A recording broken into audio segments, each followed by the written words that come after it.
ইসলামের অবস্থা সবসময় ভালো থাকে না।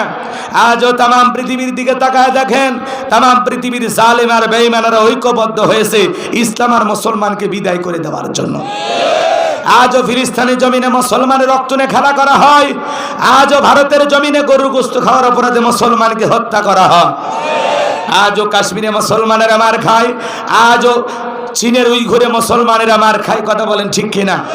মনে রাখবেন, নমরুদ ফিরাউনের পতন হয়েছে যেভাবে, আজকে যারা মুসলমানের রক্ত নিয়ে খেলা করে, ইসলাম আলাদের বিরুদ্ধে ষড়যন্ত্র করে, মনে রাখবেন নমরুদ ফিরাউনের চাইতে কঠিন পরিণতি তাদের জীবনে অপেক্ষা করতেছে। রাগ করতেছেন আপনারা? জালেমেরা কখনো চিরস্থায়ী হতে পারে না। জালেমের শেষ পরিণতি পরাজয়। রাগ করতেছেন আমার কথা? এদেশের ওপরে যারা জুলুম করেছিল বিগত 16 বছর, আজকে তারা আছে?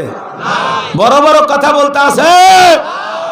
11 লক্ষ কোটি টাকা দুর্নীতি করে বিদেশে পাচার করেছে, 93 বিলিয়ন ডলার ঋণের বোঝা বাংলাদেশের মানুষের উপর চাপিয়ে দিয়ে এদেশে রিজার্ভ শূন্য করে অর্থনীতিকে ধ্বংস করে দিয়ে পালিয়ে গেছে। আজকে গ্যারেজে 5 কোটি 10 কোটি টাকা দামের গাড়ি পড়ে আছে, সরার মতো এমপি মন্ত্রী নাই।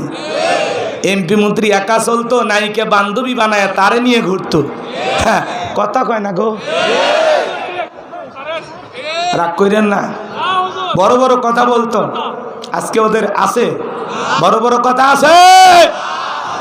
ব্যাংকের অ্যাকাউন্টে হাজার হাজার কোটি টাকা, এদেশের টাকা বিদেশে পাচার করে বেগুম পাড়া বানাইছে।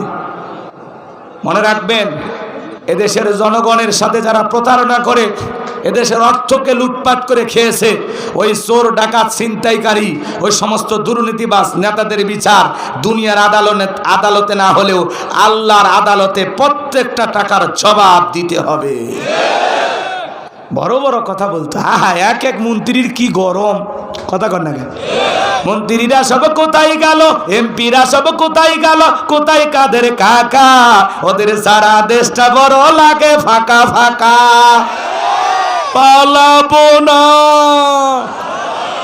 পালাবো না পালাবো না, চাই না তাদের দেখা, ওদের সারা দেশটা বড় লাগে ফাঁকা ফাঁকা।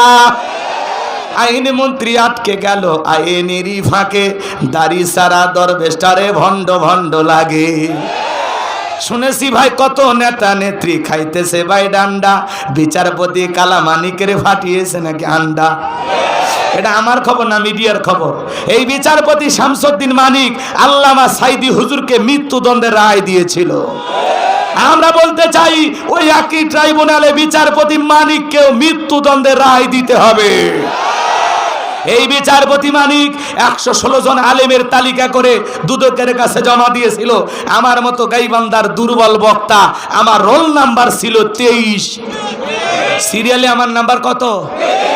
আপনারা চেনেন না, ওরা ঠিকই চেনে। কথা কয় না কেন? যারা আলেমের তালিকা করেছিল, আজকে আমরা তালিকা ছাড়া ওরা ভিতরে ঢুকছে, আমরা তখন তালিকা শুরুই করিনি। কথা কন না, কথা কন না।